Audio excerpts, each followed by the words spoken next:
Good morning, everybody. This is the Album of Record podcast. I'm Craig Lindell. I'm going to be joined by Andrew Schnitke in just a second. Today, the bulk of our conversation is about a new single from the forthcoming record by the band Foxing. But before we get there, we unfortunately had to talk about a couple more tour cancellations. We got Helmet and Local H canceling their tour, and then also Detroit punk rockers The Armed. This is the Album of Record podcast. Please like, subscribe, share with a friend, do all the things that we need you to do to help us grow this thing. And here's Andrew. And as I said, Andrew's here. Do you have some poetry for us, Andrew? I do have some poetry, but I'm a little bummed I don't get to tell you how I am today, which... Hey, Andrew, how are you today? Thank you, Craig. I'm doing well. How are you? I'm also doing well. I'm doing so well that I was ready to just get into poetry. You're eager for the poetry. I understand. I get it. So I'm still smarting from the fact that I was stumped by Linkin Park last week. Yeah, well, we'll see. You're going to know both of these songs. Well, I'll see if you get either of these right, and I'll explain afterwards. So, first one. We are the youth of the nation. Yep, that's POD, right? Yep. So I thought maybe you wouldn't get it because we actually talked about this last week when we thought Click Click Boom might be POD, and I knew we already had a POD song, and I was like, there's no way that they would have a repeat appearance. And to your point, I still can't remember the name of the band that actually does Click Click Boom. Was it Breaking? No, it wasn't Breaking Benjamin. Who was it? That's hilarious. Was it Breaking Benjamin? I don't think it was, but I don't know. We'll let people go back to, unless you're looking Saliva. It up. It was still Saliva. Yep, Saliva. And that's why I don't They're remember. So forgettable. We forgot them 2 weeks in a row. That's right. That's right. So, all right, next one. By every sigh and scream we make, all the feelings that I get, but I still don't miss you yet. Only when I stop to think about it, I hate everything about you. Oh, is that Puddle of Mud? It's a good guess, but it is not Puddle of Mud. These guys came out, I'm pretty sure, right around the same time. I think these were popular at the same time. This band does have 3 words in their band name. Yeah. I don't know. And when I say that there are 3 words in their name, one of those words is 3. I don't know. 3 Days Grace. 3 Days Grace. I don't know their stuff at all. Yeah. But it's funny, Puddle of Mud, I might have told this story before, but I saw them at the Rock Hall at a free show, and they were filming it for MTV, and it was kind of fun to see how the sausage is made for TV, because they came out and did a song a second time because the performance, for whatever reason, they wanted to get another take of it. Yeah. And then they also forced us to pretend to do reaction shots so they could get their B-roll down. Yep. And it was very weird. So you got the unplugged treatment. Yeah.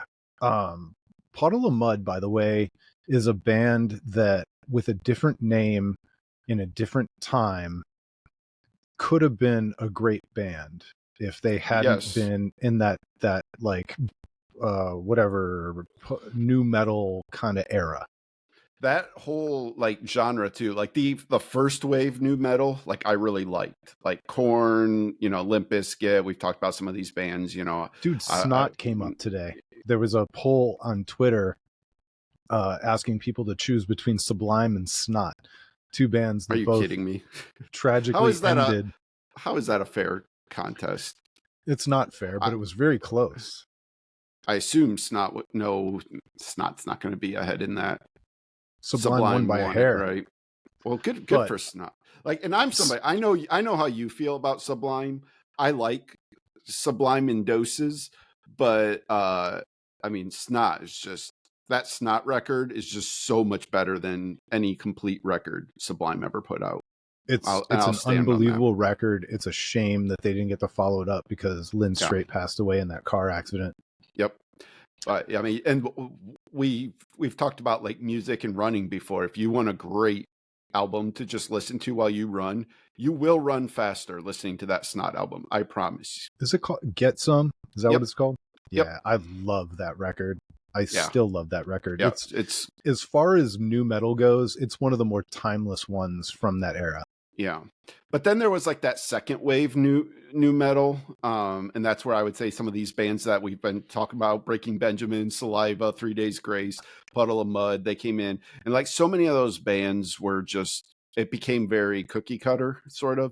But I agree with you that I really liked Puddle of Mud. I thought that they kind of stood out, that they had songwriting chops. They had a great live performance. I saw them open for Korn on one of Korn's tours, and they were really good. There was no theatrics to it. It was great. Like, because that was in an era when like almost every band that was touring like had to have stage theatrics. And Puddle of Mud just showed up on stage and let the music speak for itself. And as somebody who's seen Pearl Jam more than any other band, I always liked that aspect of Pearl Jam, although I get it's different now. But I always liked that Pearl Jam just walked on a pretty much plain stage with just the amps and their stacks on stage and played, and that's how Puddle of Mud did it, and they absolutely rocked. It was a really good performance. So I have no issues with Puddle of Mud. Did you know that they still exist? They're still a band. No, I did that. I had no idea.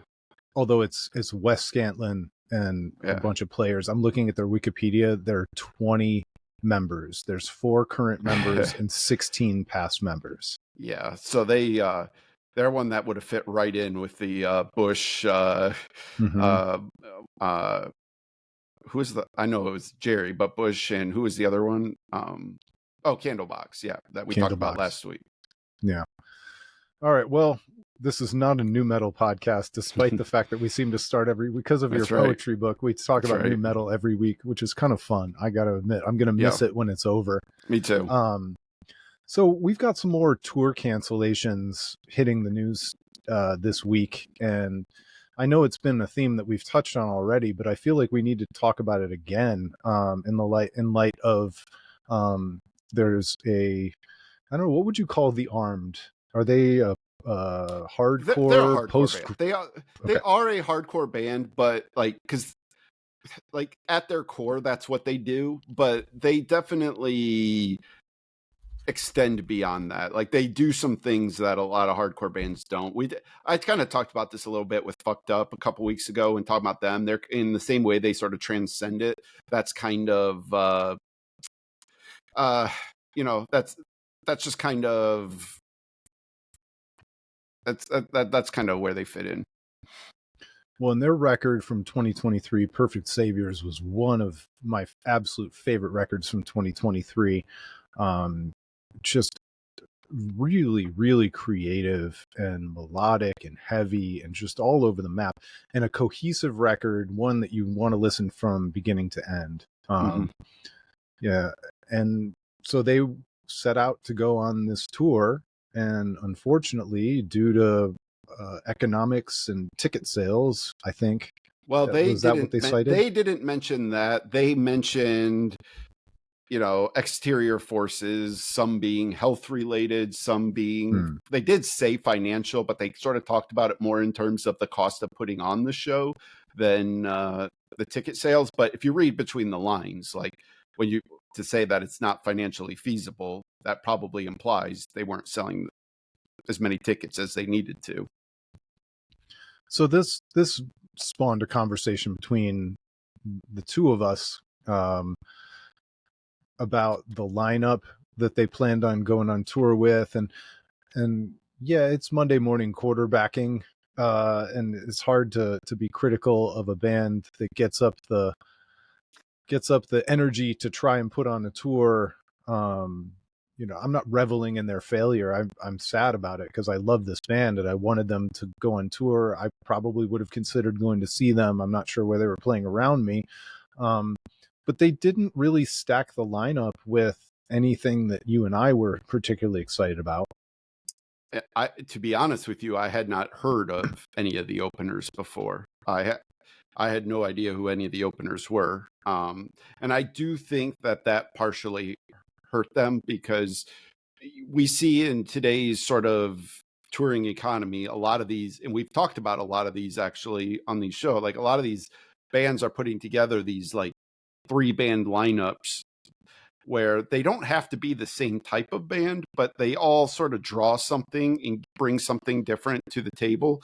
And it's entirely possible that maybe the Armed felt that way about this lineup, that these openers brought something different from what they do. But I don't know if they had enough draw or appeal to do like a widespread tour that people were like, if you were on the fence about whether you wanted to see the Armed or not, I don't feel like the openers helped them in this case. And I'm not trying to put down the openers, because again, I'm not super familiar with them, but I know that, a lot of people aren't going to be familiar with them. And I think that if that just sort of plays into it, where you're like, well, man, if it was a bill with the Armed and a couple other different style of hardcore bands that were, sort of more in the front of people's mind right now, I think people might have said, well, yeah, let's go. So I think that probably did hurt them. But I mean, they were supposedly co-headlining with an LA punk rap group. I don't know how to pronounce it. Is R the 9th letter of the alphabet? I don't know. No way. The band is called later. The band is called HO9909. Yeah. And maybe I'm really dumb for not knowing how to pronounce that or what it means. It would be easy for me if the 9th letter of the alphabet was R, because then it would just be horror. Yeah. And then DJ Harem, and Kumo 99 as openers, and I don't know any of those bands. And a lot of nines in that. But it made me think a lot about the Wax Bodega tour that I saw earlier this year, which was sold out in the venue that I saw it. And I think from following them around on Instagram that they were selling out lots and lots of small to mid-sized clubs. Not the smallest clubs, but kind of the 1,000 to 2,000 head count places. And that featured Arm's Length, Carly Cosgrove, Ben Quad, and Saturdays at Your Place. None of those are, they're going to do a worldwide tour of all the House of Blues per se. But when you combine all of them together, and they all just absolutely murdered on stage, they were great. That's a tour that built momentum. It started, the reputation for the tour started to precede itself. And I think the way they used social media and the way they got along, I think it really created a fervor for that tour, and it was wildly successful. If you believe the social media accounts from the bands, it sure seems that way.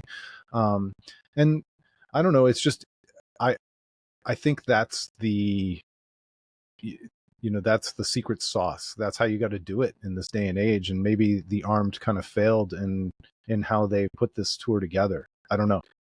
Right. And like it does extend beyond just the lineup, though. Like we have talked about some of the economic factors going on into it, and whether touring had sort of tipped that tipping point of where people had sort of reached their fill of like, I'm not going to go to a show just to go to a show anymore, because I've kind of got that out of my system in this like post-COVID recovery world.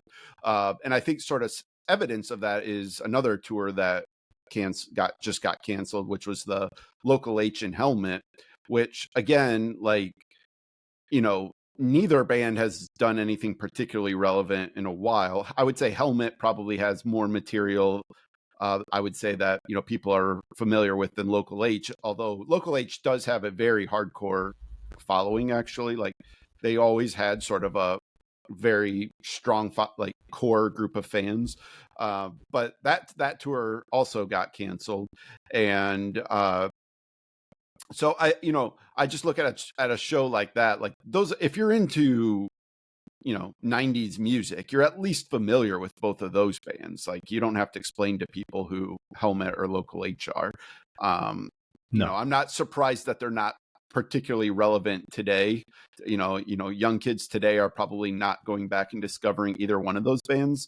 But it's still, I like 2 years ago, I feel like that tour would have sold tickets. And I just think we've sort of reached this point where even with that, I think it's very entirely possible to overextend yourself on a tour. Not to mention, like, the ongoing problem with tickets is, like, you can look at a ticket price and think, oh, that's not bad. I would probably pay that. And then you go and you get slammed with a $15 service fee on top. And suddenly that ticket that you thought sounded reasonable sounds a lot more expensive when you just add $15 to it. And so, I think there's just sort of all of these factors are sort of combining, but it's really sad to see. And the Armed talked about this a lot. Like, if you anybody who's interested, I'd recommend going and just reading their whole Instagram post about it, because it was actually pretty thoughtful, I thought, and well done in terms of just being as transparent as they could be about, some of the struggles that they were very clear. Like, they weren't asking for a pity party. They weren't saying that this was anything special or unique to them, that this is the challenge that a lot of bands face right now in indie music. And they said, some bands can sort of apply enough elbow grease and sort of get through it, but it just didn't work for them. And so, this is very clearly something that is going on, nationally for all these bands of this sort of like in between size, right? Well, and you're right. The post on Instagram from the Arm talks about how all the issues they had leading up to this tour tapped them out, and now when it comes time to ramp up and pay for all the things that it takes to go out on tour, because it costs, I don't know, $5, $6, $7, $10,000 to get up and go, and then your first 30 or 40% of the tour, you're just earning back what your outlay. And that's why when these bands run into a health issue and they can't finish a tour and they're left with 50% of their unsold merch, it can be catastrophic for these bands, because it's like gearing up for a business venture and then having to write off inventory. I mean, we're used to talking about art and music, and now we're basically talking about a bunch of small businesses and small businesses that don't have a huge capital investment. They don't have backers. They don't have private equity backing them up, getting them started. Yeah. So I think I'm that's very, very sad for them.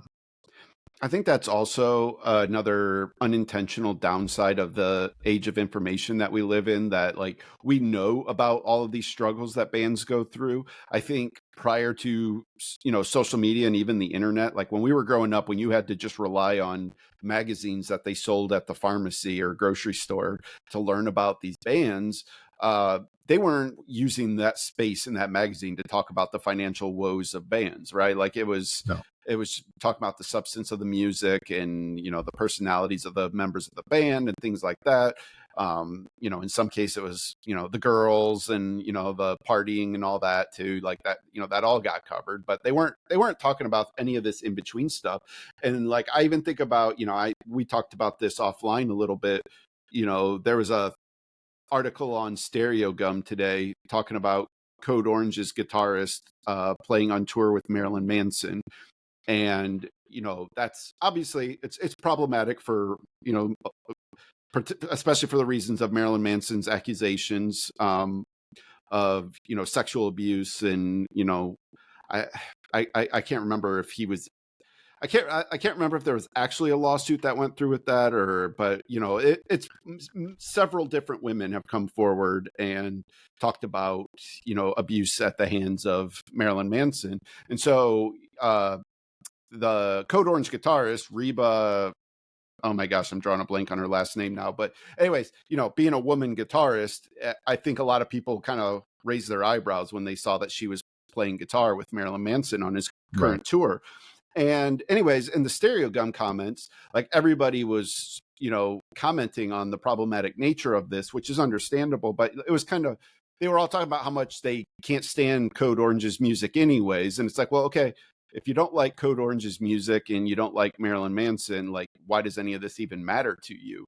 And that's sort of like in this information age where we learn all these details about every aspect of bands, whether it be financial and, who's touring with who and are they a problematic person. And we talked about this a couple episodes ago. Like, I'm not saying it's a bad thing that we are learning like some of the bad things that, you know, these artists do. Like, I do think it's important that women are able to come forward and talk about this kind of stuff and that people For are held sure. accountable. But like, I don't need to dwell on whether it's okay for Reba to play guitar for Marilyn Manson or not. Like, to me, that's her decision. Like, as a female, as a guitarist, like if she wants to give him a second chance and feels like there's a redemption story there, that's her business. But I don't like either of their music either. Like, I don't like Code Orange. I don't like Marilyn Manson. So I don't need to have an opinion about that. And I feel sort of the same way about some of the financial stuff that we learn about. Like, and I'm not specifically talking about the touring. I'm even talking about when bands post like, you know, their spreadsheets of how much music they make from Spotify. Like, it does suck, and I get it, and I do feel for these bands. I do feel very bad, but like, there's always like a part of me that just can't help but feel a little bit like, man, I sort of miss when I could just listen to listen to the music and just listen to these Right. bands and you know, not almost feel guilty for streaming, because then it's like, well, do I need to buy these guys albums? Like, you know, like it puts a different equation in my mind, whereas I feel like I haven't had any control over the change in how bands have gotten paid. And I feel that's what even like when it comes to touring, like I don't have any control over the ticket prices. I don't have any control over how much bands are making when they tour. Like, I kind of just want to go see the live bands that I want to see. And so there's a little bit of an aspect of this that sometimes it's like we almost have too much information for our own good.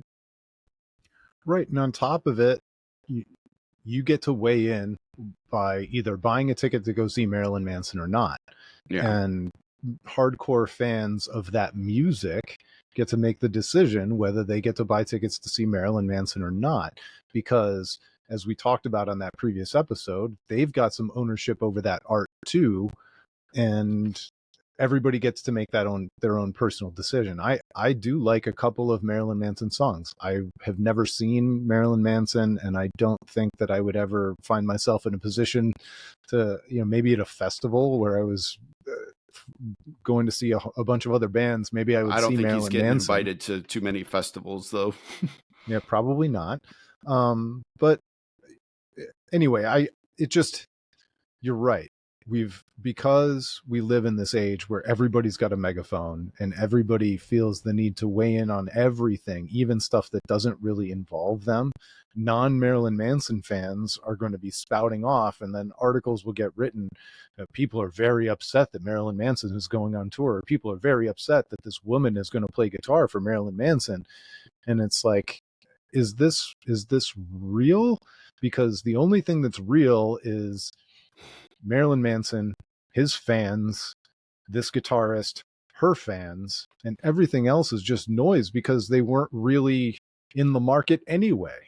I don't know. And maybe that's an oversimplification, but Yeah. I don't know. That's just kind of how I feel about it. It's kind of I kind of took us down a rabbit hole there a little bit, but It's all right. I think I just do think it's kind of all intertangled in this age of trying to just understand like what is our role as music fans, how much of this not, you know, I think we should care about all of this, but like how much can we do about it? What can we as music fans do about it? You know, I suppose the argument is we could just by amplifying the issues, but I don't know that that's really going to change. Like, I don't think Live Nation really cares that much about the struggles of these bands. It's not their concern. Their concern is to the shareholders, and you know, they're just trying to make as much money as they can possibly make. And it sucks for us as fans, and it sucks for the bands. But like, the reality is, I think for anything to change, it's going to have to come at a level that we don't have any real control over. Out, you know, that like, again, like we do with our votes, I suppose, you know, because that's got to be a government change. Like, we need the government to start cracking. I mean, you know, and here we go down the politics road, but we do need the government to start cracking down on some of these monopolistic behaviors that some of these large companies are going. I think and this is something that's not new. This is something that goes all the way back to, you know, Pearl Jam and their fight against Ticketmaster way back in the 90s already. And we're still having issues with Ticketmaster / Live Nation. I think it's more clear than ever to people that they are a functional monopoly. But through whatever loopholes, or through however much money their lobbyists are giving, like there has not been a crackdown on it, and I would like to see that change for the bands. And I do think that if they could drive some of these fees down, I do think the bands would not only make more money touring, like they would be able to tour a little bit more. Like I even think about like Knocked Loose going on their tour. They're playing some bigger venues. They're playing Kemba Live Outdoors here in Columbus, which is a pretty medium size venue. And I'm somebody who loves that band, especially their new album. It's one of my absolute favorite albums of the year. I had interest in that show just on its own merit, and I think the tickets were $35, no, or $40, something like that. I don't know, but once you applied the fees on top of it, it became a $60 ticket, and it was just like, man, like that just. And again, to bring it full circle, the openers didn't intrigue me enough for me to feel overly inclined to want to pay that $60. Well, Drain, I love Drain. I'd be really happy to see Drain, but they're the first opener, and they're only going to play a Drain, even when they headline, play 30 minutes. They're not going to play a long set. So, and then there's another band, I can't even remember what their name is, that's playing second, that I looked into them and I just wasn't interested in them at all.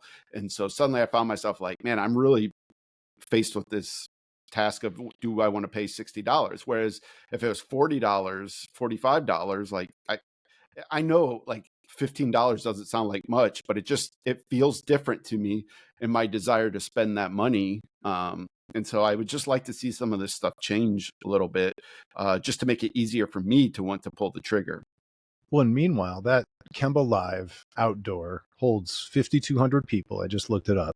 Mm-hmm. That's a pretty sizable show for a band like Knocked Loose. Yep. And the last time you were there, you saw Primus and Coheed in a co-headlining tour. How much was that ticket? I don't remember because my buddy actually bought the tickets, so I Go don't search actually. your Venmo. I don't remember. I don't remember how much they were, but it was probably in that ballpark.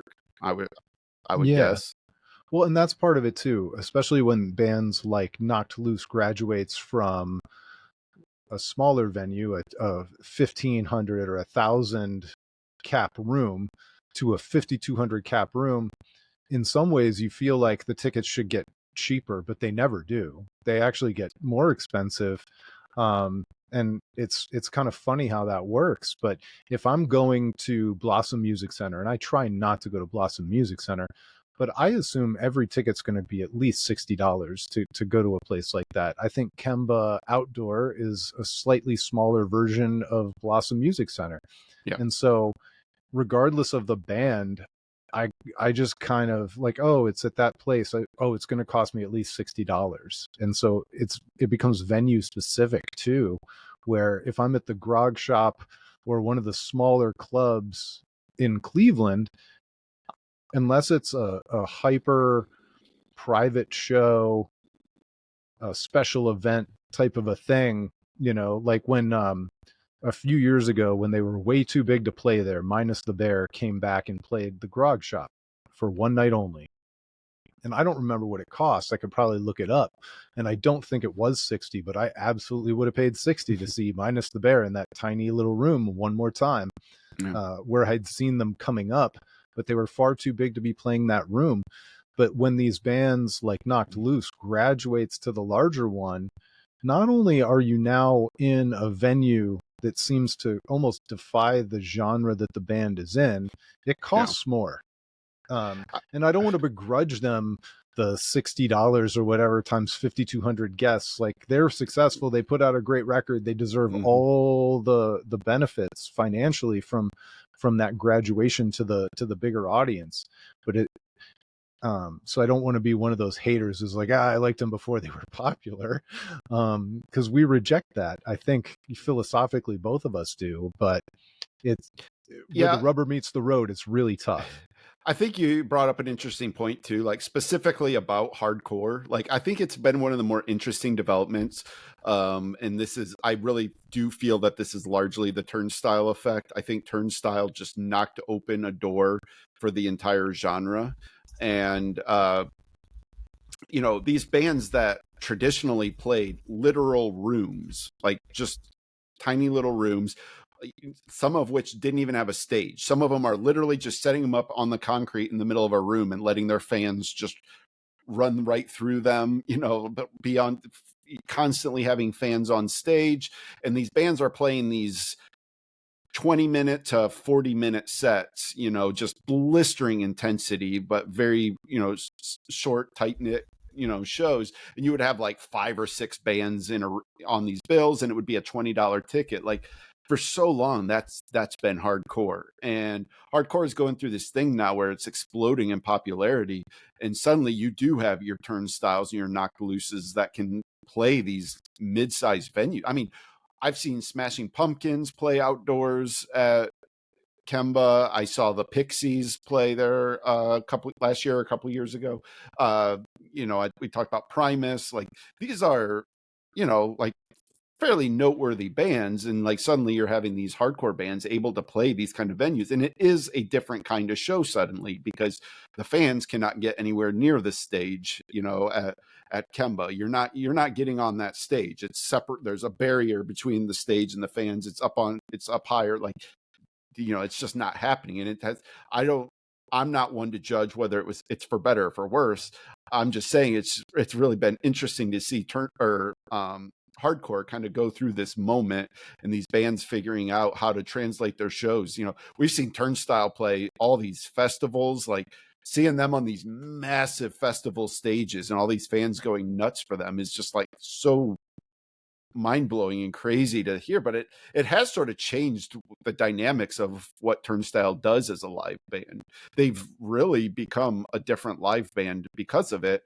I think it's really been interesting to sort of watch this happen.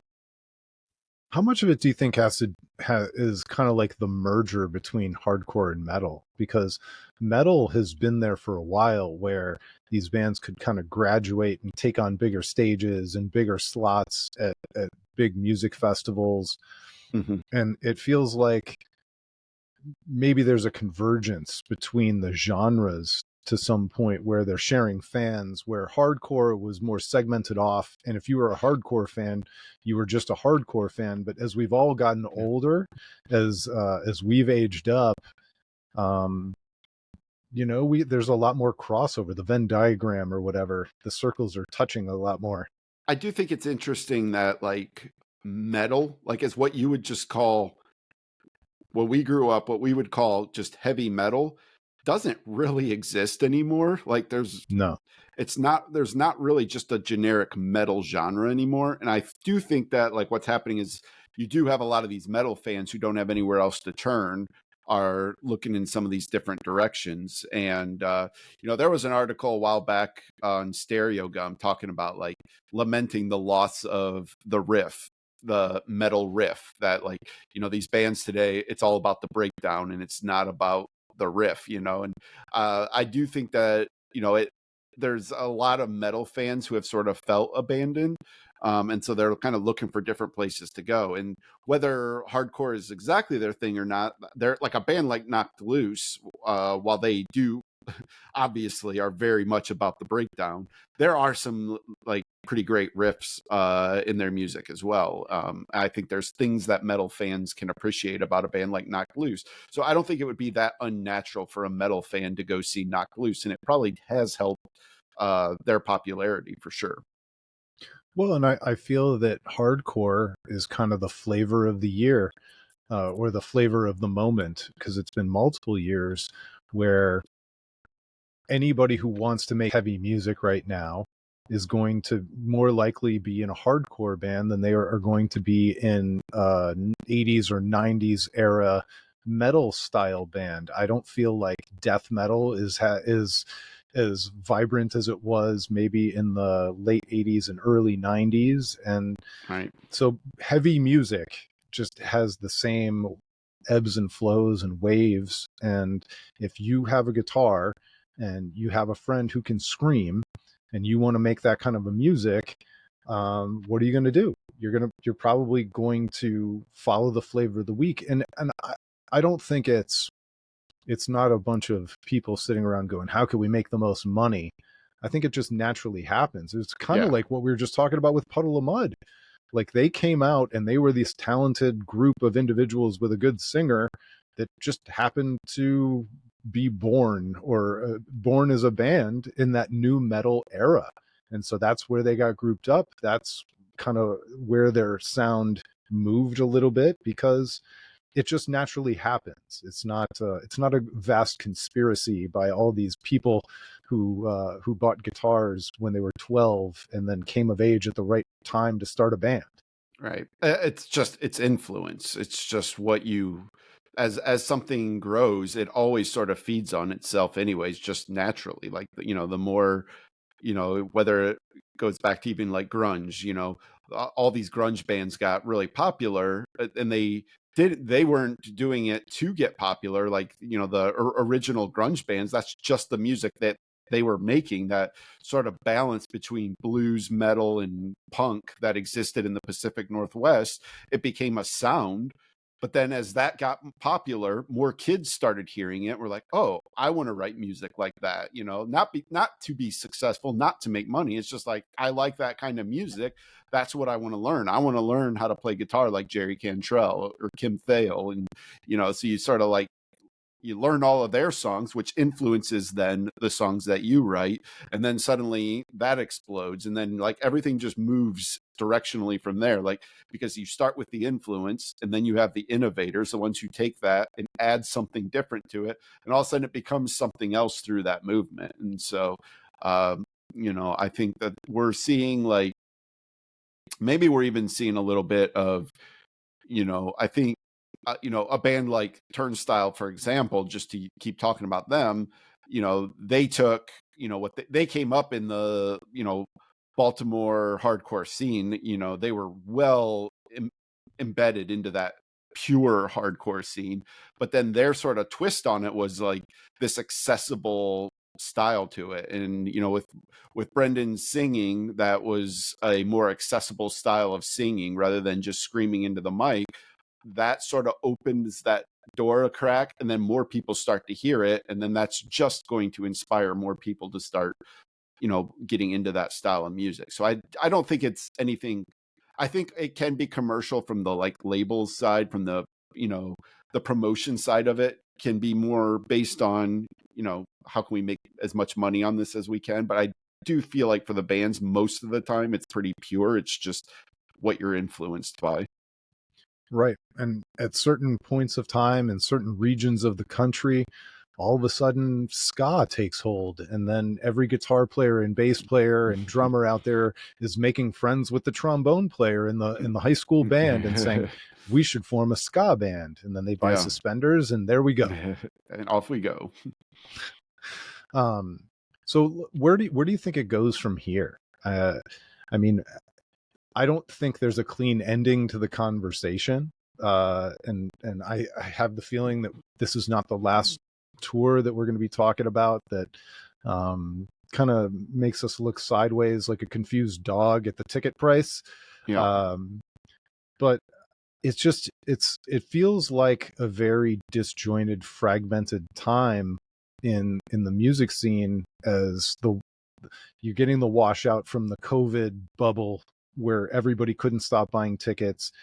You're getting these bands that maybe were super successful on their first and second tours post pandemic. Now they're trying to go out a third or a fourth time, and maybe the demand's just not quite there. I don't know. It's just hard to figure out exactly where it goes from here. I'd be curious to see if we sort of have bands maybe trying to tour a little bit less, perhaps, and maybe looking for other ways to monetize content, whether that be through subscription services. We've talked about this as well in the past, whether it be like Cloud Nothing's Bandcamp subscription, you pay, I think it's $5 a month, and you get a song every month and discounts on their merch and all that stuff. And I happily pay that. I'm happy to support them. You've talked about Patreon and supporting Spanish love songs and some of the things you get from there. And I'd be curious to know how successful this is for bands. But Holy Fawn, they have a paid tier inside their private Discord that you can pay money and have access to the band in ways you couldn't otherwise. So I'd be curious to see if that sort of becomes, because I think the markets just tend to self-correct, and I don't think they're going to self-correct in terms of tickets prices. So I think they have to create more scarcity, and the way you make scarcity is by touring less. So that would be my immediate prediction for like the near future. Is I do think we're going to see fewer tours, because I think they have to build up some scarcity. That's how they created this bubble in the first place. COVID artificially created massive scarcity, and we all felt that void, and we're dying to go to shows. And so then when they became available, it was just you couldn't go to enough shows. And I think they that market has to self-correct in a way. I think it just doesn't seem sustainable to me what we're seeing happening right now. Well, and even when you don't know you're doing it, you are the absolute king of the segue, Andrew, because this week I decided I'd been a longtime Patreon supporter of a band out of St. Louis called Foxing, and I had taken quite a long break. I was a consistent Patreon supporter for a couple of years because I wasn't buying their media and I was going to their shows, but I don't buy CDs, I don't buy vinyl, and I wanted to support that band because I loved what they were doing. Finances are finite, and at a certain point I took a break, but I restarted it this week because of a couple of new singles that they've released. And that's where we wanted to finish this episode, is talking about Foxing and the forthcoming record. You've already bought the vinyl, I believe. I have. And I am a hesitant, skeptical pre-orderer of music. Like typically it would require unless it's in your top 5. Yeah. Like Pearl Jam, I pre-ordered that. Deaf Heaven, no problem. Deaf Heaven, I would pre-order in a heartbeat. Cloud Nothings, I did. Fucked Up, I pre-ordered. So there are bands that are directly in my wheelhouse that I know. Would you say they're goated? They're minted? They are goated. They are on the Rushmore. No. But as much as I also really love Foxing, they weren't really traditionally, I would say, quite on that tier for me. They were a notch below that. But after hearing their single they put out this week called Hell 99, I immediately pre-ordered the album after hearing it. We had already heard their first single, Greyhound, which was like 8 or 9 minute long song, which I love the audacity to put that out as your first single for an album. And it's a awesome song. Like it is just Foxing doing what they do best. But then Hell 99 became such a it was just such a like shock to the system that I was like, okay, like I'm in on this. Like they've got me. I'm ready to go. Like so I immediately pre-ordered. So number one, Foxing is a band, even when I feel like they just miss, I have huge respect for them because they are always going for it. They are just it sounds to me as a fan like they are always putting it on the line. They are always trying to push forward. They're always trying to do the next thing. They never make the same album twice. And I have ultimate artistic respect for what they're doing. But this one, similarly, I have that respect, but this one is almost like a throwback. Hell 99 sounds like 2003. I commented on it that it makes me feel like I'm 23 or 24 years old again. It's without aping and sounding like they're aping themselves. It is just the ultimate throwback. It is heavy as hell. It is fast. It sounds like it's going to be brutal for them to perform live. They've commented as much on social media. Yeah. And then Ian Cohen, who apparently has heard the whole thing, was kind of laughing on Twitter saying that it's not even the heaviest song on the record. which just has me, the anticipation level. By the way, we've talked about this before too.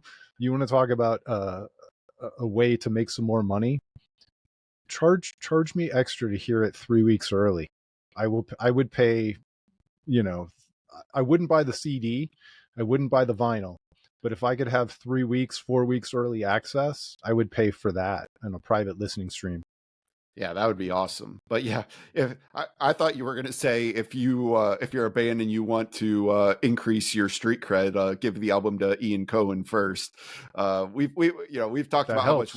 how much we respect anything Ian talks about. Like I'm immediately going to be like, well, this is going to I may not like it, but it's at least going to be worth listening to. Mm-hmm. But yeah, I when you shared that with me, I had already pre-ordered the album, but I was almost like, can I pre-order it again somehow, or like you said, can I get it faster somehow? Like, uh, but uh, I told you this. I just happened to randomly be watching a YouTube video with the guitarist in Foxing, and he was doing a rig rundown where he was showing, all his guitars and his pedals and effects and everything. And this was a couple years old. This video is a couple years old.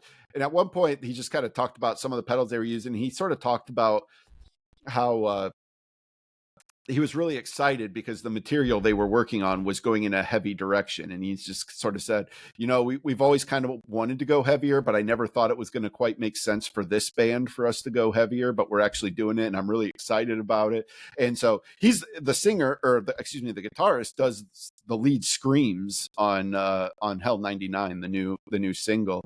And so to actually hear the fruition of that immediately was was a really cool moment. That sort of was a weird happenstance thing. Those two things were not connected. It was just, I happened to be watching that video and then heard the song and was like, this is what he was talking about. Like, holy cow. But I think you nailed it. I mean, you nailed it perfectly. Foxing is a band that deserves ultimate respect because they are never going to rest on any kind of laurels. When they sort of burst out of the emo scene, really. Those first couple albums, I would say, were pretty traditional or closer to traditional emo. And, you know, they could have easily just kept doing that, and they were garnering a lot of respect already within that scene, and they could have just kept doing that. But then all of a sudden, Near My God comes out, and it was like just right from the beginning, Grand Paradise, the first song on that was like immediately it was like, well, what are they doing? There's all you have these sort of synthy vibes to it, and it was like, oh, they're doing something different with this, and that was a very different album. And then Draw Down the Moon, they go in a completely different direction, and they sort of dropped they really dropped like a lot of the emo influence. I don't even know like what I would call that. It's The it's sound. it's progressive art rock. Yeah, yeah, exactly. It's progressive art rock, which was a completely different turn for And them. meanwhile, this band started with the Albatross. Dealer Dealer is, I can't even really say what my favorite Foxing record is because they're all so different, but Yeah, I love a really sad, mopey record. Dealer is yeah, not a good time, which yeah. means for me it's a great time. Um, which is really funny. But Draw Down the Moon is a couple of things. Number one, it was like the ultimate in step forward experimentation because it also sonically was just an utter departure. Yep. It sounded it built upon Near My God, and it became this shiny, like messy but shiny and progressive art rock record that was beautiful and all over the place, and a record that needed to be listened to from beginning to end. And then the one thing that kind of stuck out was Speak with the Dead, which finishes off the record. And Yeah. I can't swear to this because I only pick up little things, but from what I understand from reading about it and reading a couple interviews, I think Speak with the Dead was the first time they trusted a band member to produce the song. And Oh, so it was like this moment between a couple of band members where it was like, not only can you do this, I trust you to do this. And that becomes another instrument to the band. So I can't wait to see, hear, feel if that's where this whole thing goes, where they're more of a self-sufficient Hmm. group that seems to build their stuff more organically from within. Very similarly to one of their former touring mates, Manchester Orchestra. I know Manchester Orchestra brings in engineers and producers, but it feels very much to me like that band is a self-sustaining, breathing vessel of a band. And if Foxing has turned that corner and become that, man, sky's the limit. There's just so many different directions I want to go off that comment by you, because I do want to talk about.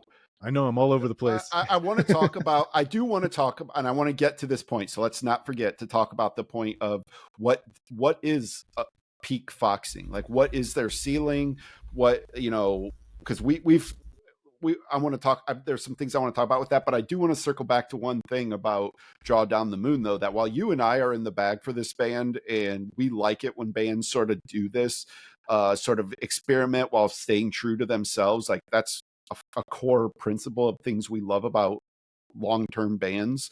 Um, I think it's worth noting, though, that Draw Down the Moon was not well received No, by that, like I don't know if I would say their fans, or if it was more of just like the casual fans who sort of liked what they were about and what they were doing, but they got a lot of blowback for that album. Like there they was a did. lot of people that were like, what happened? This isn't foxing anymore, and while I didn't feel that way, and I love Draw Down the Moon personally, Me too. so I was late to foxing, and actually that was the album that made me take them more seriously, to be honest with you.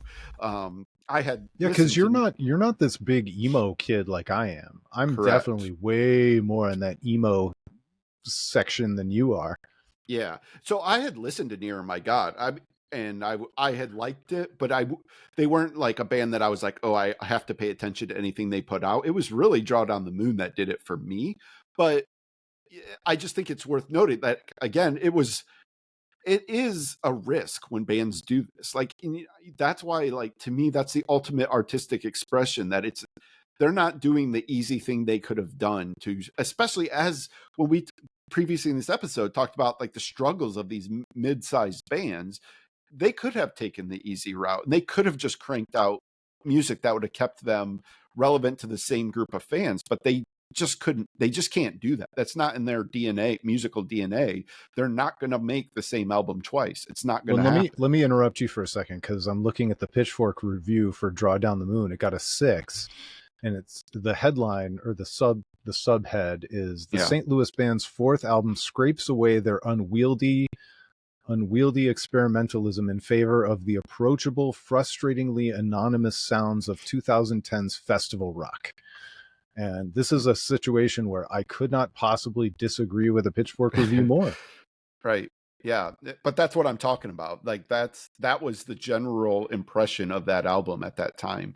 And so I'll be curious to see what the reaction to people is when they suddenly shift and go into this really raw, visceral, heavier sound.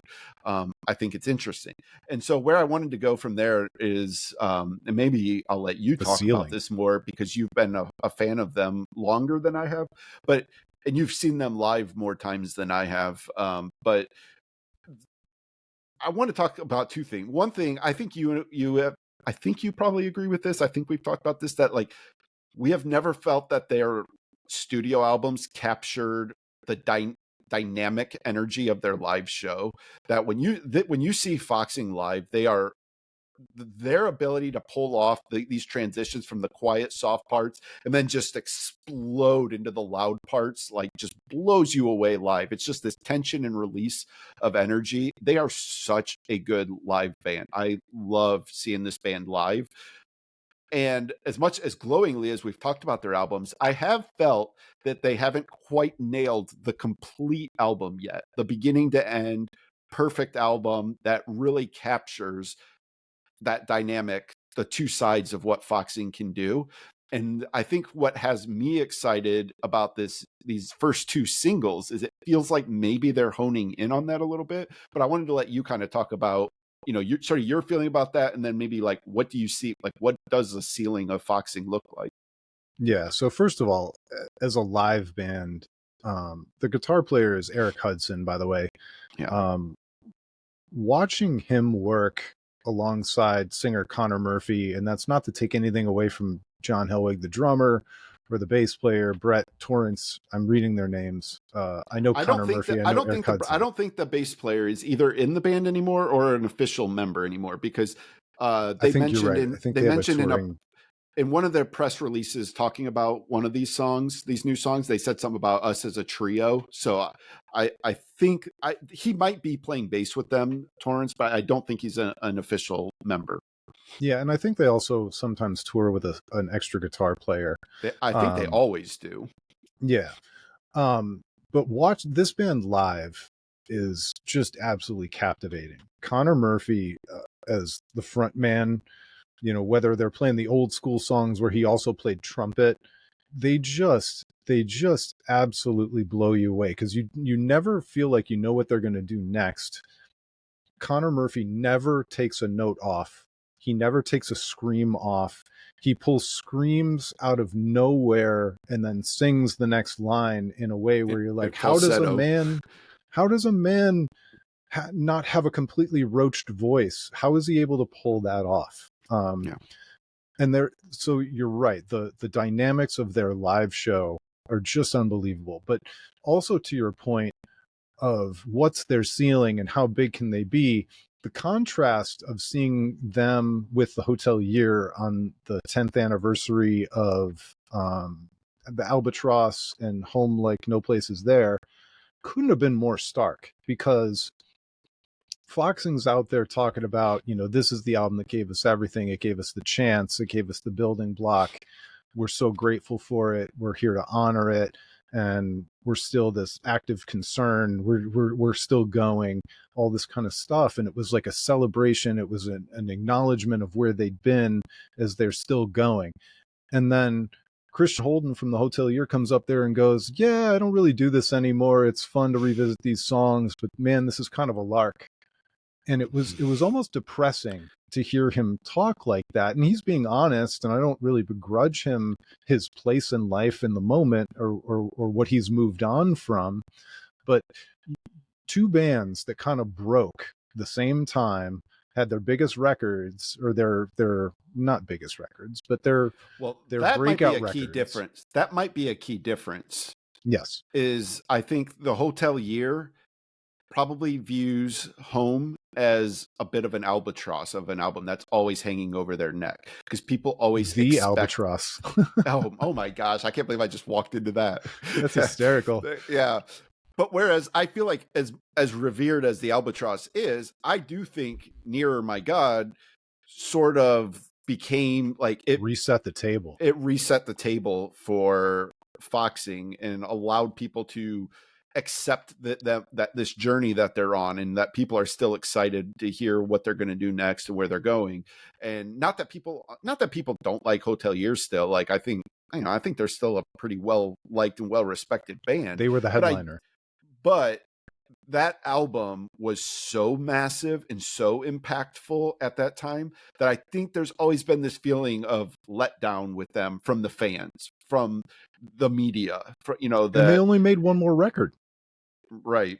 And so it's just sort of, it's like, it was this, lightning in a bottle that they've sort of just stuck on that. Like, as much as they might want to do different things and break out, it's like everybody just wants that album, and Foxing hasn't had to deal with that in the same way. So I'll let you finish your point, but I thought that was an interesting point. So it's that and then trying to talk about what is their ceiling, and how big can they become, because you and I also talk about these guys probably have day jobs. They probably don't get to do music full time. They've kind of referenced it in their social media posts. And what is making it, quote unquote, making it look like in 2024? And what do they have to do to get there on their fifth record? And what does that even look like? And I can't help but constantly bring up Manchester Orchestra, because that was maybe the second time I ever saw Foxing was opening for Manchester Orchestra. I saw them twice on that tour, and the self confidence of Manchester Orchestra can follow anybody, but the self confidence of that band to bring Foxing along to open for them and try and Yeah. follow that band playing the songs from Nearer My God Yeah. is absolutely just monumental levels of confidence that Manchester Orchestra deserves. But it makes me wonder if Foxing can finally reach that, because I don't think the Manchester Orchestra guys have to do anything but play music professionally. They Right. are the Patreon band. They are the bigger touring band.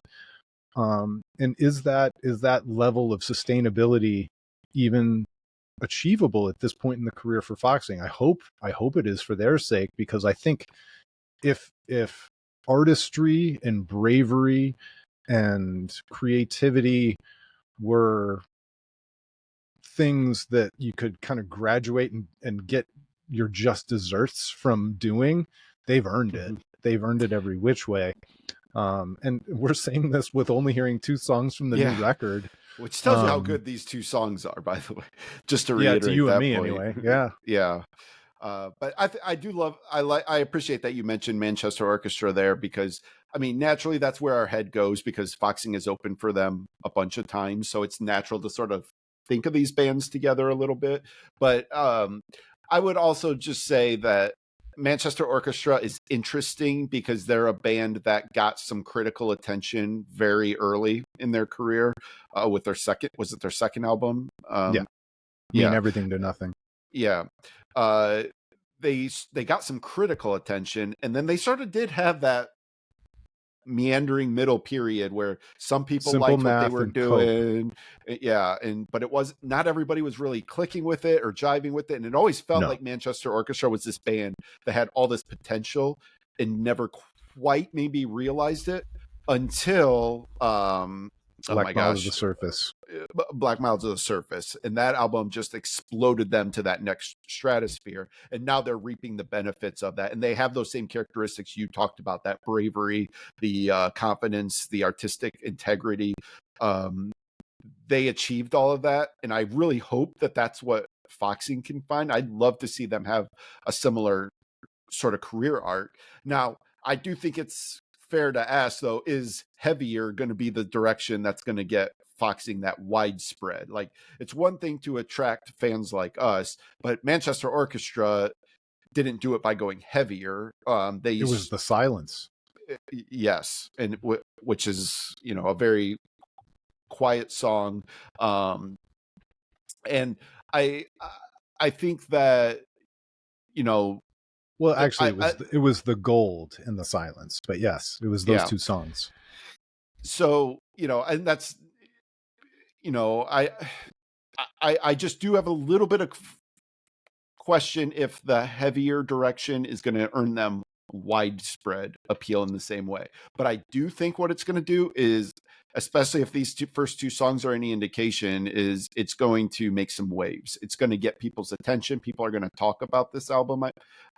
Again, we haven't heard it, so we're just guessing, but I just think that they can reach another tier yet. And I just, for my sake, whether it clicks with the widespread audience or not, I just want to hear Foxing nail that perfect album. And I really hope this is the album to do it. But we have to wait until October, I think. I think September. I think it's a couple weeks. September. Okay. So we got to wait a Yeah. little bit yet to hear it, but I'm very excited for this album, and I'm just really happy for this band, a band that I really, really love and respect. Yeah, and then they can graduate to the bigger side of Kemba, and then you and I can talk about whether or not we're willing to pay $60+ to see them. There we go. Just pick some good openers. Yeah. Make it easy on us. Yeah. Well, yeah. By the way, that's where we need to. Yeah, we that's didn't where we talk need to about finish. this.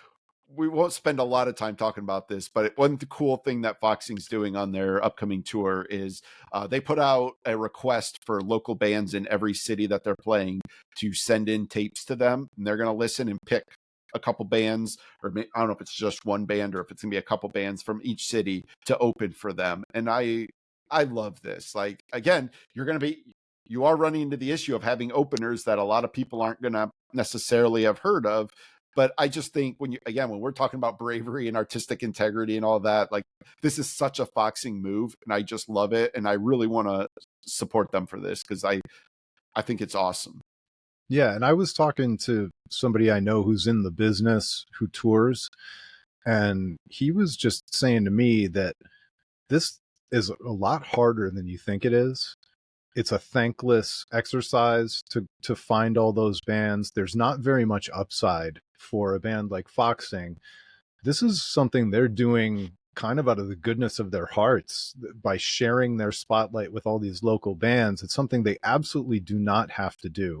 It's not something that's probably going to sell them a bunch of extra tickets and make, it doesn't guarantee their tours. It's not going to make their tour a success no matter what. It's not something that is like selfish on their part. It's pure selfless.